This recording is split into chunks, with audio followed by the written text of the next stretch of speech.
The words hit me like ice water. "You're dead to me, old man. Dead and buried." My son Marcus stood in the doorway of what used to be our family home, his face twisted with disgust as he stared at me like I was something he'd scraped off his shoe. Behind him, his wife Jessica smirked, her arms crossed, clearly enjoying every second of my humiliation. "Pack your things and get out," Marcus continued, his voice cold and clinical. "This house belongs to us now. You've been nothing but a burden for years, and we're done carrying dead weight. Before we jump back in, tell us where you're tuning in from, and if this story touches you, make sure you're subscribed, because tomorrow I've saved something extra special for you." I sat in my old leather chair, the one I'd bought 30 years ago when Marcus was just a toddler climbing onto my lap for bedtime stories, and felt my world crashing down around me. At 67, after working my entire life to build something for my family, I was being thrown out like garbage by the very son I'd sacrificed everything for. "Marcus," I said quietly, my voice barely steady, "this is my house. I bought it. I paid for it." "With what money?" Jessica laughed, a sharp, cutting sound. "You haven't worked in 2 years. You're living off Social Security and whatever pathetic savings you had left. Face reality, Harold. You're broke, you're useless, and we're tired of pretending otherwise." Cruel irony wasn't lost on me. They had no idea about the fortune I'd accumulated over decades of careful investments, the portfolio worth over $12 million that I'd built in secret, planning to leave it all to Marcus when I died. They saw only what I wanted them to see, a struggling retiree living on scraps. But their words, their complete lack of respect or gratitude, changed everything in that moment.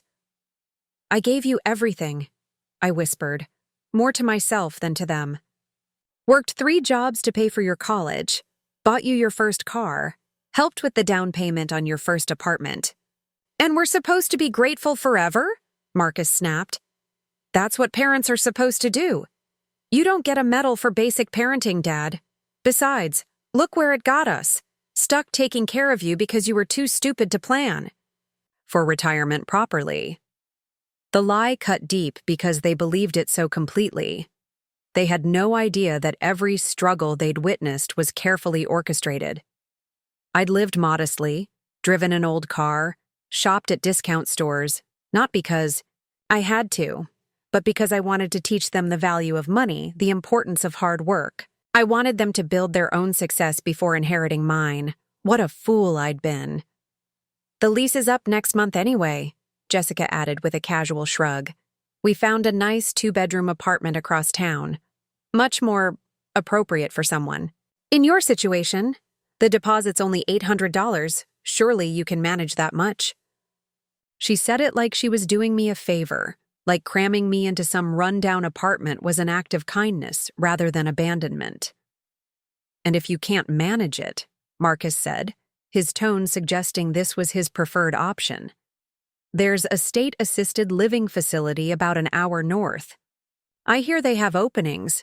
State-assisted living, the kind of place where people went to die slowly, forgotten by their families, surrounded by strangers who saw them as just another number." The thought made my stomach turn. "You can't be serious," I said, standing up from my chair with effort. My arthritis had been acting up lately, a fact they'd used against me more than once, claiming I was becoming a liability around the house. "Dead serious," Marcus replied, and I caught the cruel smile that played at the corners of his mouth. "In fact, let me make this crystal clear for everyone." He pulled out his phone, and I watched in growing horror as he started recording a video.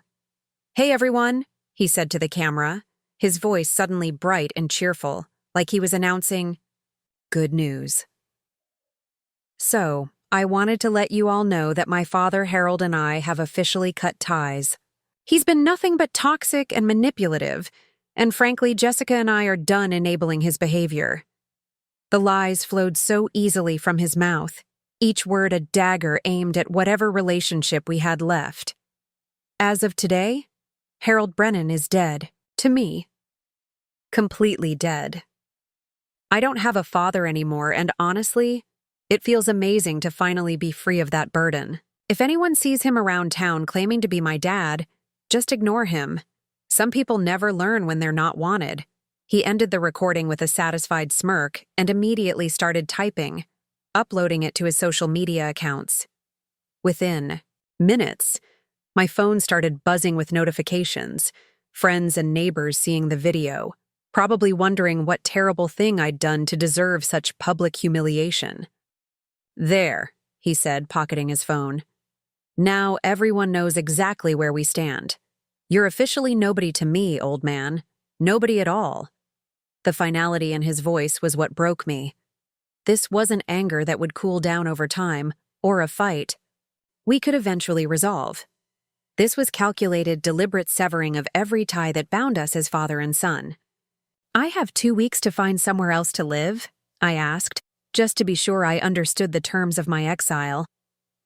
"2 weeks is generous," Jessica said. "But yes, and don't even think about trying to guilt trip us or play the victim. You brought this on yourself." What exactly had I brought on myself? The crime of aging?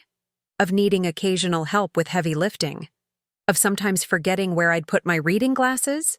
In their minds, my greatest sin seemed to be continuing to exist when they'd rather I didn't.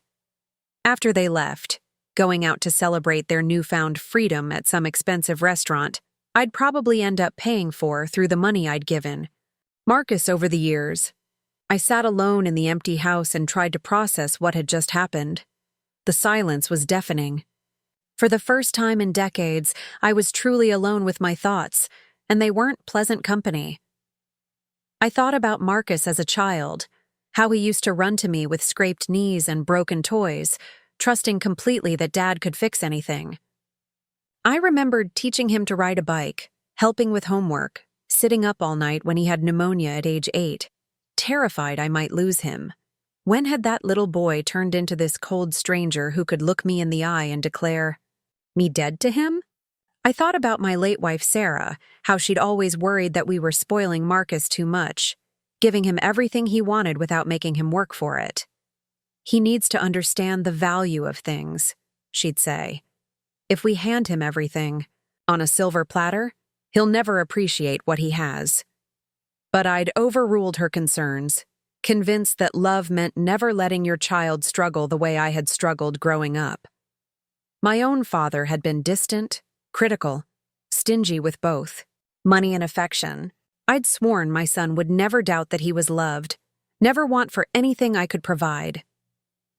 Sarah died when Marcus was 16, and after that, I'd thrown myself even harder into being the perfect father. I paid for his car, his college, his graduate school. When he wanted to start his own business, I provided the startup capital. When he met Jessica and wanted to impress her family, I quietly supplemented his income so he could take her on expensive dates and buy her nice gifts. Every check I wrote, every sacrifice I made, I told myself it was an investment in his happiness, that one day, when he was successful and secure, he'd understand how much I'd loved him. Instead, he'd learn to see me as an ATM with legs, valuable only for what I could provide. The irony was bitter enough to choke on. While they saw me as a burden, a broke old man with nothing to offer, I was actually wealthier than they could imagine.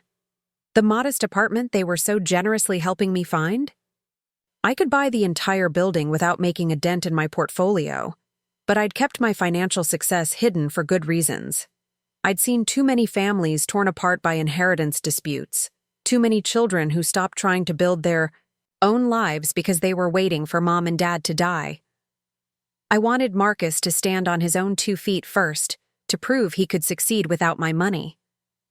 Now I realized my test had revealed exactly what kind of man he'd become, and the results were devastating. As I sat there in the growing darkness, my phone buzzed with a text message. It was from my neighbor, Mrs. Chen, an elderly widow who'd become a good friend over the years. "Harold, I saw the video Marcus posted. I'm so sorry. If you need anything at all, please don't hesitate to ask. Some of us still remember what loyalty means. Her kindness, in stark contrast to my son's cruelty, nearly brought me to tears. Here was a woman who'd known me for only 5 years, showing more compassion than my own flesh and blood. More messages followed. Old friends expressing shock and concern. Neighbors offering help. Even distant relatives reaching out to say they couldn't believe what they'd seen. The support was overwhelming and humbling, and it made Marcus's betrayal sting even worse. If near strangers could see value in me, why couldn't my own son?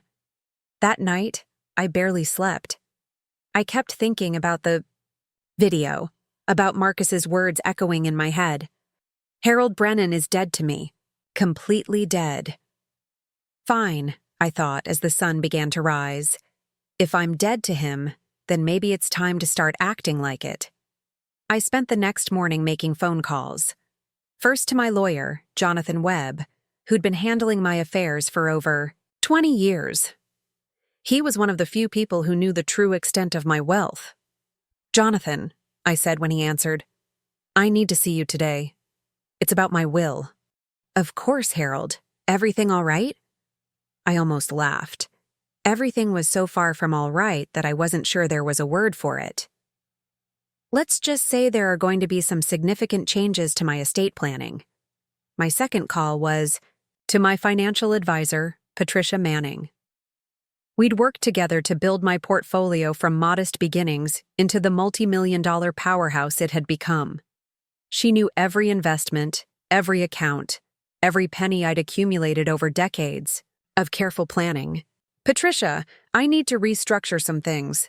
Set up a meeting for next week. We're going to be making some major moves." By the time I was done with my calls, I felt something I hadn't experienced in years, a sense of purpose. For too long, I'd been drifting, trying to be useful to people who saw me as useless, trying to earn love from someone who'd already decided I was worthless. But Marcus had freed me from all of that. By declaring me dead to him, he'd given me permission to start living for myself. I walked through the house one more time, looking at the photos on the walls. Pictures of Marcus at various ages, family vacations, birthday parties, graduations. In every image, I saw the pride in my face, the love I'd felt for this boy who'd meant everything to me. Those feelings seemed like ancient history now. I started packing, but not frantically or desperately like someone being evicted. I packed with the calm precision of a man making a calculated move in a chess game. I took only what mattered: Sarah's jewelry, our wedding photos, a few books that had sentimental value. The rest, the furniture Marcus had grown up with, the dishes Sarah had picked out, the decorations that had made this house a home, I left behind. Let them have it all. Let them think they'd won. They had no idea what they'd actually lost.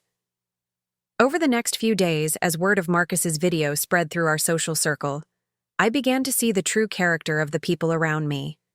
Some friends disappeared entirely, apparently unwilling to get involved in family drama. Others reached out with genuine concern, offering everything from spare bedrooms to financial help. The most surprising response came from my brother David, who lived across the country in Oregon. We'd never been particularly close, different personalities, different life paths, but he called me the day after the video went viral. "Harold," he said, his voice heavy with disgust, "I just saw what that little bastard did to you. I can't believe he's my nephew." "It's fine, David," I said, though we both knew it wasn't. "He's made his position clear." "His position is that he's an ungrateful piece of garbage," David shot back. "Look, I know we don't talk much, but you're family, real family. If you need a place to stay while you figure things out, you've got one here. No questions asked." The offer was genuine and touching, but I had other plans. Still, it was good to know that blood ties meant something to at least one member of my family. As the 2-week deadline approached, Marcus and Jessica began making more frequent appearances at the house, checking on my progress and making sure I wasn't dragging my feet.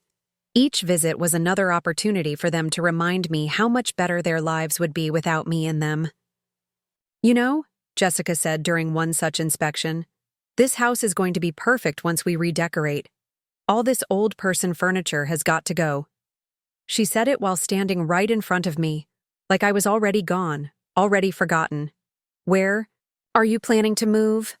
Marcus asked with forced casualness, as if he cared about my answer rather than just wanting to make sure I'd be far enough away not to embarrass him. "I found a place," I said simply.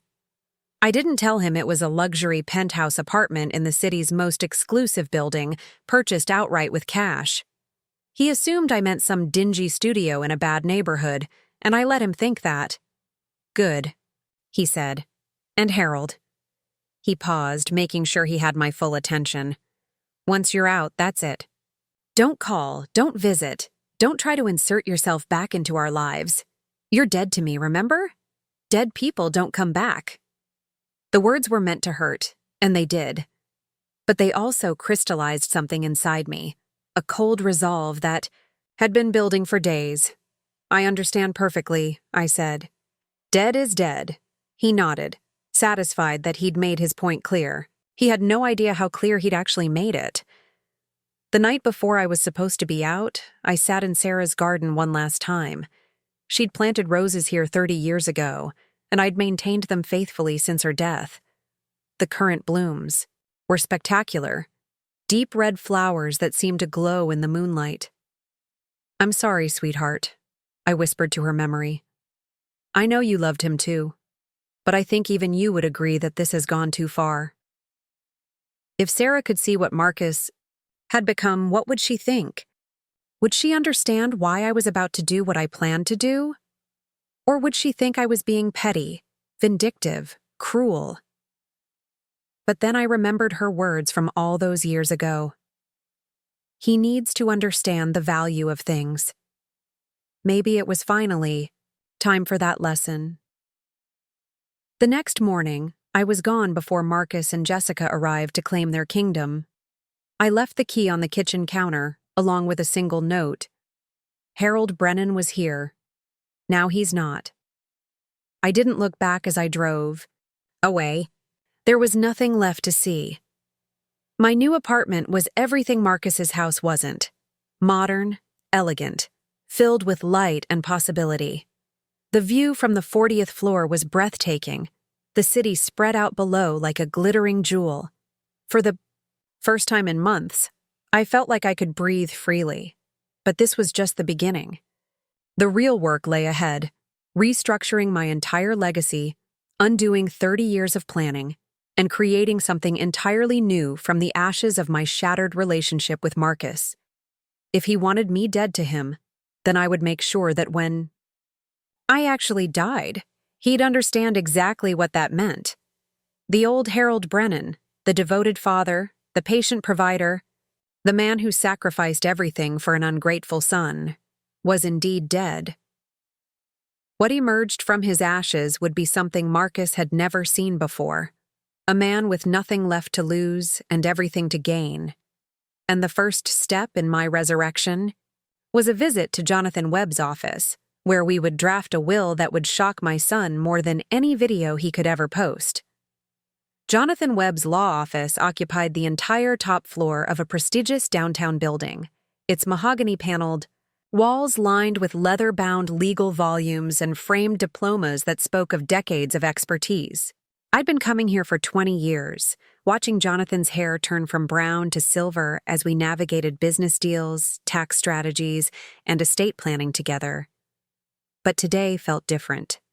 Today, I wasn't the devoted father carefully crafting a legacy for his beloved son.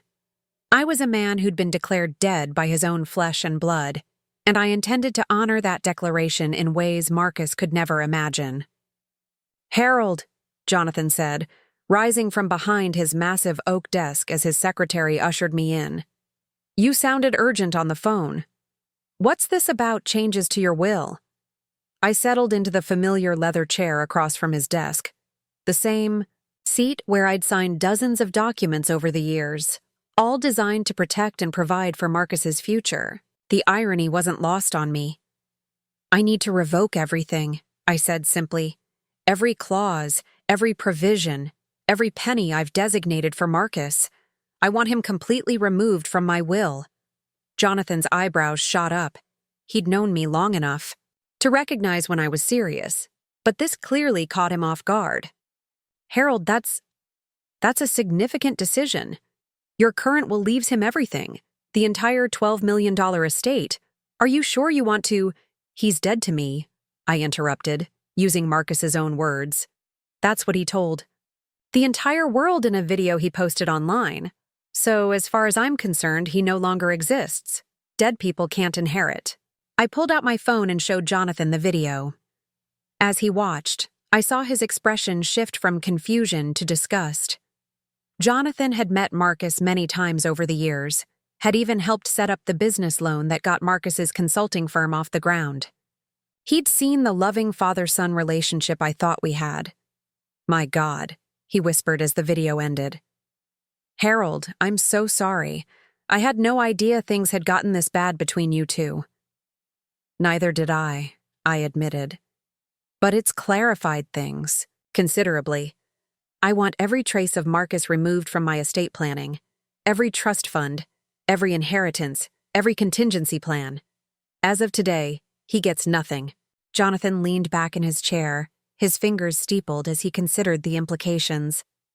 I understand your anger, Harold, but let me ask you this. What if he comes to his senses? What if he apologizes, tries to make amends? These kinds of family rifts sometimes heal over time. I thought about that for a moment, remembering the look in Marcus's eyes when he'd recorded that video. The casual cruelty, the complete lack of remorse, the satisfaction he'd taken in humiliating me publicly. Then, he'll have learned an expensive lesson about the consequences of his actions, I said. But honestly, Jonathan, I don't think that's going to happen. This wasn't a moment of anger or a heated argument. This was calculated. He's been planning to discard me for a while. This was just his opportunity to make it official. Jonathan nodded slowly. All right. If you're certain, we can absolutely do this. But where do you want the money to go instead? Charity? Other family members? That was the question I'd been wrestling with for days. For 30 years, my entire financial strategy had been built around providing for Marcus. Every investment decision, every tax shelter, every financial move had been made with his future in mind. Now I had to rebuild that entire framework from scratch. I've been thinking about that, I said. My brother David in Oregon has 2 kids, my nephew Tom and my niece Sarah, named after my late wife. They're both in college, both good kids who've never asked me for anything. I want to set up education trusts for them, enough to cover graduate school if they want it. That's generous, Jonathan said, making notes. What else? Mrs. Chen, my neighbor. She helped me more in the past week than my own son has in years. I want to set up a fund to ensure she never has to worry about medical bills or long-term care. She's been struggling since her husband died, too proud to ask for help, but working part-time at 73 just to make ends meet. I thought about her kindness, how she'd offered to help me move, had brought me homemade soup when she heard what happened. She barely knew me, yet she'd shown more compassion than the son I'd raised from infancy. There's also Father Martinez at St. Catherine's, I continued. They've been running a food bank out of the church basement, trying to help families who are struggling. I want to endow that program permanently, enough money so they never have to worry about funding again. Jonathan was writing furiously, trying to keep up with my revised plans. This is all very admirable, Harold, but you're talking about maybe $3 or $4 million in bequests. What about the other $8 million? That was where my planning got more creative and more pointed. I want to establish a foundation, I said. The Sarah Brennan Foundation for Family Values, named after my wife. Its mission will be to provide support and resources for elderly people who've been abandoned or mistreated by their own families. Jonathan looked up from his notes, understanding dawning in his eyes. That's actually brilliant. a charity that helps people in situations similar to what you've experienced. Exactly. I want it to provide legal aid for elderly people facing elder abuse, financial assistance for those who've been financially exploited by family members, and housing support for seniors who've been kicked out of their homes by ungrateful relatives. I want to make sure no one else has to go through what I went through. The more I talked about it, the more excited I became. This wasn't just about punishing Marcus. It was about creating something meaningful from the wreckage of our relationship. If my son's cruelty had taught me anything, it was that family abandonment of the elderly was probably more common than anyone wanted to admit. I want the foundation to be very public about its work, I continued.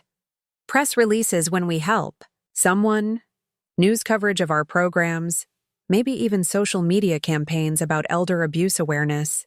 And I want Marcus's video to be part of our educational materials, an example of the kind of behavior we're working to combat. Jonathan couldn't hide his smile.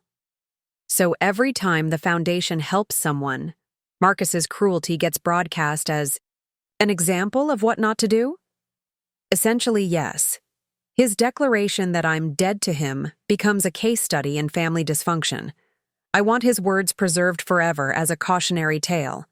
And this foundation will inherit the bulk of your estate? $8 million to start, with instructions for the board to continue growing the endowment through investments. I want this thing to exist in perpetuity, helping people long after I'm actually dead. Jonathan was quiet for a long moment, processing everything I'd told him. Finally, he looked up with something that might have been admiration in his eyes. Harold, I have to say, this is probably the most thoughtful revenge I've ever witnessed. You're not just punishing Marcus, you're creating something that will do genuine good in the world. And the poetic justice of using his own words against him, it's almost artistic. Revenge suggests this is about hurting him, I said. But honestly, Jonathan, I don't think Marcus will be hurt by this at all. I think he'll be relieved. He's made it clear that he sees me as nothing but a burden and an embarrassment. When he finds out I've left him nothing, I suspect his first feeling will be gratitude that he doesn't have to pretend to mourn me. You might be surprised, Jonathan said. Money has a way of making people sentimental about relationships they previously dismissed. I thought about that as Jonathan's secretary brought in the first drafts of the new documents. Page after page of legal language that would fundamentally reshape my legacy, transforming it from a gift to an ungrateful son into a weapon against the very behavior he'd exhibited. There's one more thing, I said as we reviewed the will.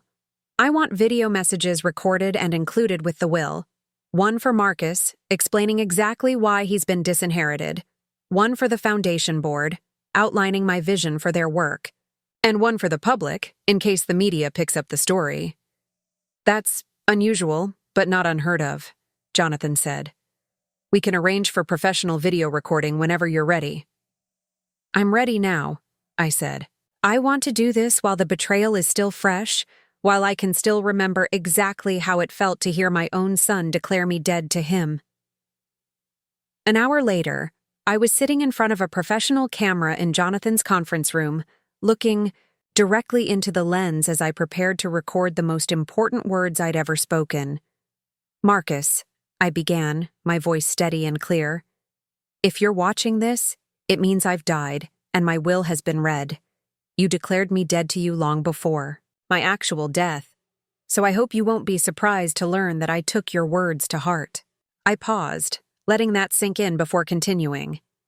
For 30 years, I lived my life for you. Every decision I made, every sacrifice I endured, every dollar I saved was done with your future in mind. I worked multiple jobs to pay for your education, gave up vacations to fund your business, lived modestly so you could inherit wealth. I thought I was building a legacy of love. My voice didn't waver, but I felt the weight of those wasted years pressing down on me. Instead, you learned to see me as an ATM with legs, valuable only for what I could provide. The moment you perceived me as more burden than benefit, you discarded me like garbage, publicly humiliating me in the process. You made a video declaring me dead to you, then posted it for the world to see. I leaned forward slightly, making sure every word would hit with maximum impact. So congratulations, Marcus. You got what you wanted. I am dead to you. And now, financially speaking, you're dead to me. The $12 million you expected to inherit? It's going to people who understand the value of family, loyalty, and basic human decency. Your own cruelty has cost you more money than you'll probably earn in your entire lifetime. I sat back, letting that number sink in. $12 million. More than most people could imagine, and he'd thrown it away for the privilege of publicly disowning his father. I hope it was worth it, I concluded. I hope that video, that moment of cruel satisfaction you felt when you declared me dead, was worth $12 million, because that's what it cost you. The second video was easier. A message for the foundation board, outlining my hopes for their work and explaining why this cause mattered so much to me. I talked about the epidemic of elder abuse, the way society discarded its elderly the moment they became inconvenient, and my vision for a world where family actually meant something. The third video was the most challenging, a message for the public that would inevitably see this story once word got out. I knew that a man disinheriting his son for $12 million would be news, especially when the reason was a viral video declaring the father dead.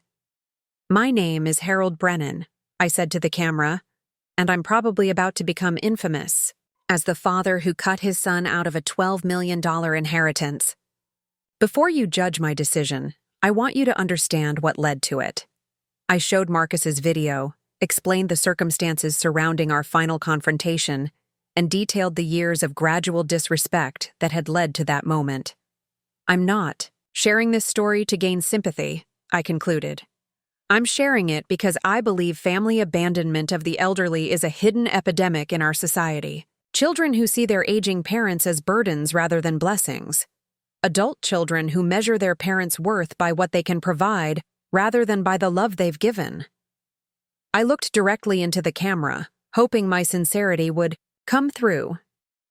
If my story prevents even one family from making the same mistakes we made, if it makes even one adult child think twice before discarding their parent, then perhaps some good will come from our tragedy. The Sarah Brennan Foundation for Family Values will work to support elderly people who've been abandoned by their families, and every person we help will be a small victory against the cruelty that destroyed my relationship with my son. When the recording was finished, I felt emotionally drained but oddly satisfied. For the first time since Marcus had kicked me out, I felt like I'd taken back some measure of control over my own narrative. When do you want to finalize all of this? Jonathan asked as we packed up the equipment. Immediately, I said. I want everything signed, sealed, and legally bulletproof by the end of the week. And Jonathan? I want copies of the will sent to Marcus immediately after my death, along with the video. I don't want him hearing about this secondhand. That's standard procedure, Jonathan assured me. The moment we receive notice of your death, we'll contact all interested parties for the reading of the will. Marcus will be there to hear exactly what his actions cost him. As I left Jonathan's office that afternoon, I felt lighter than I had in weeks. The old Harold, the one who lived in constant hope of earning his son's love and approval, was truly dead now. In his place was a man with a clear purpose and a meaningful legacy. But my work wasn't finished. My next stop was Patricia Manning's office, where we would restructure my entire financial portfolio to align with my new goals.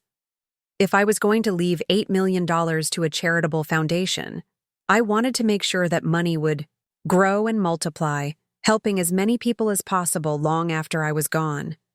The transformation of Harold Brennan was just beginning, and Marcus had no idea what forces he'd unleashed with his casual cruelty. He'd wanted his father dead to him. Soon, he'd understand just how thoroughly he'd gotten his wish. Patricia Manning's corner office overlooked the city's financial district, floor-to-ceiling windows framing a view that represented decades of successful wealth management. I'd been coming here for 15 years, watching my modest savings grow into something I'd never imagined possible when I first started investing. "Harold," Patricia said, gesturing for me to sit in the plush chair across from her glass desk.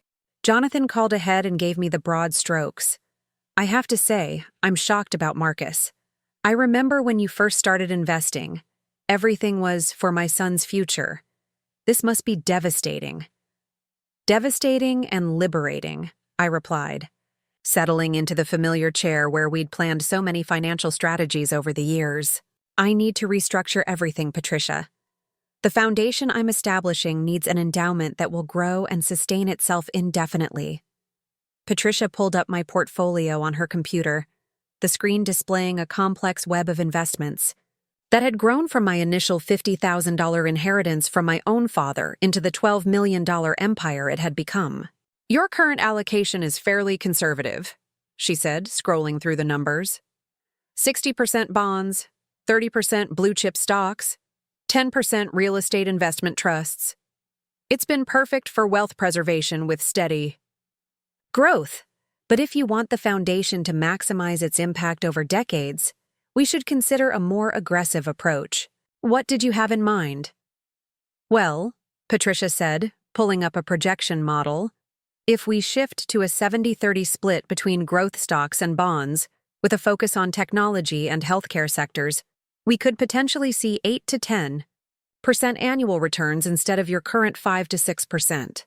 Over 20 years, that's the difference between the foundation having $12 million to work with and having $35 million. The numbers were staggering. Marcus's cruelty wouldn't just cost him $12 million, it would cost him the 30+ million that money could become over time. "But there's something else to consider," Patricia continued. "Your current lifestyle expenses are minimal, maybe $60,000 a year including your new apartment. If we set aside $2 million in conservative investments to fund your living expenses for the rest of your life, that leaves $10 million for the foundation's initial endowment. And with aggressive growth strategies, $10 million could become $60 million over 25 years, assuming average market performance. The foundation could be helping hundreds of elderly people annually by the time you've been gone a decade." I leaned back in my chair, trying to process the magnitude of what we were discussing. Marcus had thrown away not just a fortune, but a legacy that could have grown into something truly extraordinary. "There's one more thing," I said. "I want to establish a scholarship program as part of the foundation. Full rides to college for students who've been aging out of foster care or who've been disowned by their families. Kids who understand what it means to be thrown away." Patricia's fingers flew across her keyboard, running new calculations. "That's beautiful, Harold. We could fund 20 full scholarships annually and still have plenty left for the foundation's primary mission." As we worked through the details, restructuring decades of careful planning into something completely new, I found myself thinking about the ripple effects of Marcus's decision. Every elderly person the foundation would help, every foster kid who'd get a college education, every family that would receive counseling to prevent elder abuse. All of it existed because my son had chosen cruelty over compassion. "You know," Patricia said as we finalized the investment strategy, "there's a certain poetic justice in this. Marcus wanted to be free of you as a burden, but now his rejection will fund programs that help other people avoid becoming burdens on their families. I prefer to think of it as his final contribution to society," I said. "The most valuable thing he ever did was show me his true character, while I still had time to act on that knowledge." 3 months later, I was settling into my new life with a sense of purpose I hadn't felt in years. The penthouse apartment had become a sanctuary where I could read, think, and plan without the constant weight of family obligations I'd carried for so long. I'd also become something of a minor celebrity in the building. Word had somehow gotten out about my situation. Not the full financial details, but enough for my neighbors to know I was the elderly man who'd been publicly disowned by his son. Instead of judgment, I found unexpected solidarity. Mrs. Rodriguez from the 35th floor had a daughter who'd moved to California and called maybe twice a year. Mr. Kim from the 42nd floor had been fighting his son in court over financial elder abuse for 3 years. Even some of the younger residents shared stories of family dysfunction and abandonment. "You know what you should do?" Mrs. Rodriguez said one evening as several of us sat in the building's rooftop garden, watching the sunset. "You should write a book about this. About what it's like when your own kids throw you away." "Who would want to read something that depressing?" I asked. "Are you kidding?" Mr. Kim laughed bitterly. "Half the people our age are dealing with this stuff. The other half are terrified it's coming. You'd have a bestseller on your hands." The idea intrigued me. I'd always been a decent writer. Sarah used to joke that I could have been a journalist if I hadn't gone into business instead. Maybe there was something to be said for documenting this experience, not just for my own closure, but for others who might be facing similar situations. I started writing that night, beginning with the moment Marcus stood in our doorway and declared me dead to him. The words flowed easier than I'd expected. Years of suppressed hurt and disappointment finally finding an outlet. Meanwhile, Marcus and Jessica had moved on with their lives as if I'd never existed. Through mutual friends, I heard they'd redecorated the house, had thrown a housewarming party to celebrate their new beginning, and were planning an expensive vacation to Europe now that they no longer had to worry about supporting an elderly parent. The irony was delicious. They were spending money they thought they'd saved by getting rid of me, while simultaneously losing access to millions they never knew existed. I also heard that Marcus's business was struggling. The consulting firm he'd started with my financial backing was losing clients, partly due to economic conditions, but also because word of his treatment of his father had spread through professional circles. Apparently, some potential clients had seen the video and decided they didn't want to work with someone who could be so publicly cruel to his own family. "If he treats his father like that," one former client had reportedly said, "how can we trust him to treat our business fairly?" The reputational damage was something Marcus hadn't considered when he posted that video. In his eagerness to humiliate me, he'd revealed his own character to the world, and the world had taken note. 6 months after I'd moved out, I was diagnosed with early-stage pancreatic cancer. The irony wasn't lost on me. Marcus had declared me dead to him, and now I actually was dying, probably within the next year or two. But instead of despair, I felt a strange sense of completion. The foundation was established, my new will was ironclad, and the book I'd been writing was nearly finished. I'd managed to transform the worst betrayal of my life into something meaningful. I didn't tell Marcus about the diagnosis. Why would I? Dead people don't call their sons with medical updates. Instead, I threw myself into finishing my memoir. Dead to Him, A Father's Journey from Betrayal to Purpose, became my final project, a 300-page exploration of family dysfunction, financial planning, and the unexpected freedom that comes from being rejected by the people you love most. My editor, a sharp young woman named Rebecca, was fascinated by the story. "This is going to resonate with so many people," she said during one of our meetings. "The statistics on elder abandonment are staggering, but nobody talks about it openly. Your book could start a national conversation." "That's what I'm hoping for," I said. "If my experience can help other families avoid making the same mistakes, then maybe Marcus did me a favor after all." The book was published 8 months after my diagnosis, just as my health was beginning to decline more noticeably. The media attention was immediate and intense. Apparently, the story of a man who'd been publicly disowned by his son, only to reveal he'd been secretly wealthy all along, was irresistible to journalists. I gave interviews from my hospital bed as the cancer spread, talking about family values, the epidemic of elder abuse, and the importance of treating family members with basic human dignity. Every interview included clips from Marcus's original video, now viewed by millions of people as an example of everything wrong with modern family dynamics. "Do you regret disinheriting your son?" one interviewer asked. "I regret that it became necessary," I replied. "But no, I don't regret the decision itself." Marcus taught me that blood relation means nothing without love, respect, and basic decency. The foundation will help people who understand those values. Marcus, meanwhile, had become a reluctant internet celebrity.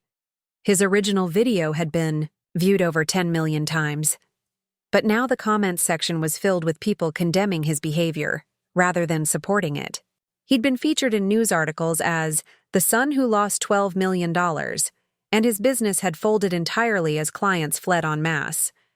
Through mutual friends, I heard he'd been trying to contact my lawyer, probably hoping to reconcile now that he understood what was at stake. But it was too late for that. The man he'd declared dead was actually dying, and his cruelty had permanently severed any possibility of reconciliation. I died on a Tuesday morning in late spring, surrounded by the few people who genuinely cared. About me, Mrs. Chen from my old neighborhood, my brother David, who'd flown in from Oregon, and Patricia Manning, who'd become more friend than financial advisor over the years.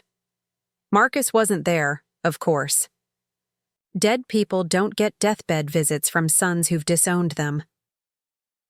The reading of the will was scheduled for the following Friday at Jonathan Webb's office. Marcus arrived expecting to inherit a modest estate, maybe a few $1,000s, and some sentimental items. He had no idea he was about to discover what his cruelty had actually cost him. "Ladies and gentlemen," Jonathan began, addressing the small gathering that included Marcus, Jessica, my brother David, Mrs. Chen, and the board members of the newly established foundation. "We're here for the reading of Harold Brennan's last will and testament." Marcus looked bored, checking his phone while Jonathan went through the legal preliminaries. He probably figured this would take 10 minutes and he could get back to his day. "Before we begin with the specific bequests," Jonathan continued, "Harold requested that we watch a video message he recorded specifically for this occasion." The large screen in the conference room lit up with my face, recorded during those final weeks when the cancer was winning, but my mind was still sharp. "If you're watching this," my recorded voice said, "then I'm finally, literally dead. Not just dead to my son Marcus, as he declared in his viral video, but actually deceased. I hope you'll forgive me for finding some humor in the irony." Marcus looked up from his phone, suddenly paying attention. "Marcus," my image continued, looking directly into the camera, "I want you to know that your video declaring me dead to you was the most valuable gift you ever gave me. It freed me from the delusion that you were capable of love, respect, or basic human decency." Marcus's face went pale as he realized this wasn't going to be the simple inheritance proceeding he'd expected. "For 30 years, I planned to leave you everything I'd worked for, a fortune you never knew existed because I wanted you to build your own success first. That fortune now totals $12,400,000. Jessica gasped audibly. Marcus looked like he'd been punched in the stomach. "However," my recorded voice continued with perfect calm, "since you declared me dead to you, I decided to honor that declaration. Dead people can't inherit from dead people after all." The room was absolutely silent, except for the sound of Marcus's increasingly labored breathing. "Every penny of that $12 million is now going to the Sarah Brennan Foundation for Family Values, where it will help elderly people who've been abandoned and abused by their own families. People like me, people like the dozens of men and women who reached out after your video went viral, sharing their own stories of being discarded by ungrateful children." Marcus started to stand up, but Jonathan gestured for him to remain seated. "Your video, Marcus, the one where you declared me dead to you, has become the Foundation's primary educational tool. Every person we help will see your words as an example of the behavior we're working to combat. Your cruelty will be preserved forever as a cautionary tale." By now, Marcus was shaking visibly, the magnitude of his loss beginning to sink in. "I want you to know," my recorded voice concluded, "that I don't hate you. I pity you. You threw away $12 million for the fleeting satisfaction of publicly humiliating your father. You chose temporary cruelty over permanent wealth. I hope it was worth it." The video ended, and the room remained silent for a long moment. Finally, Marcus found his voice. This can't be legal," he stammered. "He can't just... I'm his son." "Actually," Jonathan said calmly, "it's completely legal. Your father was of sound mind when he made these changes, and the will has been thoroughly reviewed by multiple legal experts. You have no grounds for contest." But $12 million, Marcus shouted, his composure completely shattered. 12 million! He can't give that away to strangers. "He can and he did," Jonathan replied. "Your father's final words on the subject were, and I quote, 'Dead people can't inherit.'" Marcus collapsed back into his chair, his face buried in his hands. Jessica sat beside him in stunned silence, probably calculating how many luxury vacations and designer handbags $12 million could have bought. The rest of the will reading was almost anticlimactic. My modest personal effects went to Mrs. Chen and my brother David. The house Marcus had been living in, which he'd assumed was actually in my name all along, and it now belonged to the foundation as well. "Wait," Marcus said, looking up with desperate eyes. "The house? Our house?" "Your father purchased that property in his name only," Jonathan explained. "You've been living there rent-free for years. The foundation now owns it, though they've agreed to give you 60 days to find alternative housing. So Marcus hadn't just lost $12 million, he'd lost his home too.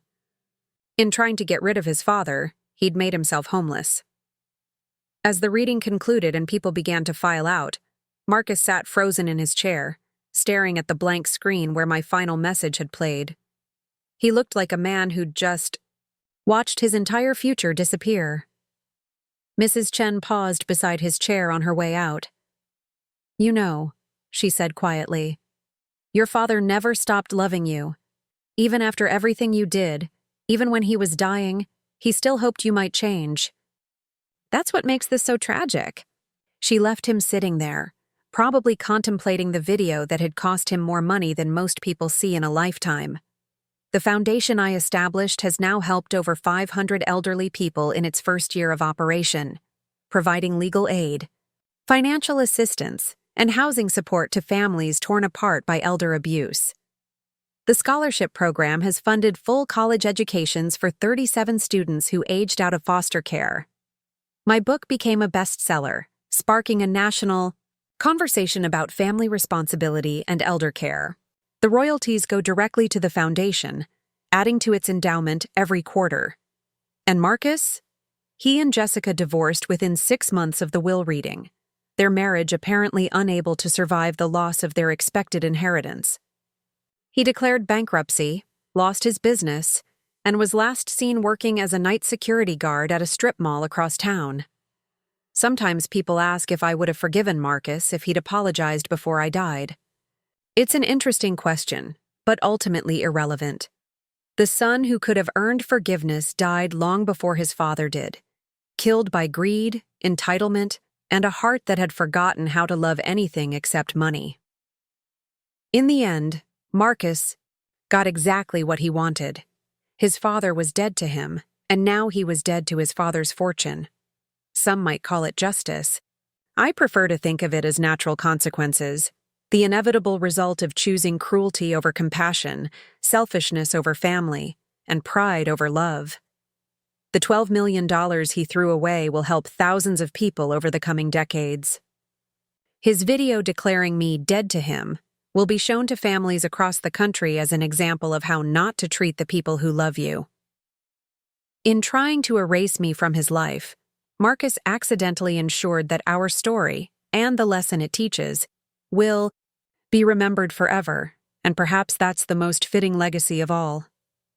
Up next, you've got 2 more standout stories right on your screen. If this one hit the mark, you won't want to pass these up. Just click and check them out. And don't forget to like, subscribe, and turn on the notification bell so you don't miss any upload from us.